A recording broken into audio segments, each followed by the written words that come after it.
বিদেশ অনেক কষ্ট, এই কথাটা কইলো তুমি বুঝদা না ভাইয়া, অনেক কষ্ট, এটা কইলো তুমি বুঝদা না, এটা কইতে তো 1 মিনিট লাগছে, আর অনেক কষ্ট। তো বাস্তবতা হলো তার চাইতে অনেক বেশি কষ্ট।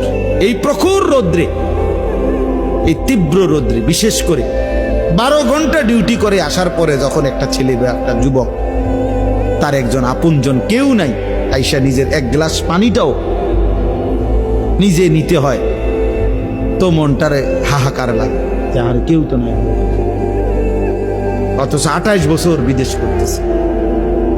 এক ছেলে দেখা হইলো লাস্টের দিকে, ওই আমার দেখে জড়াই ধরে কাঁদতেছে। আমি বললাম, বাবা তুমি আজ কতদিন হয়েছে আইসো?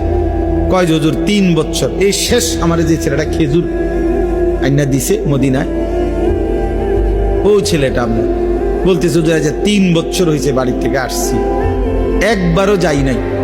আমি যাইবা কখন? কয় হুজুর একটা আইডিয়া করছি যে যে ঋণগুলো করছি, আরো 3 বছর যদি বিদেশ করি তাহলে ঋণগুলো শেষ হইব, তো আশা আছে হুজুর এরপরে যাবো।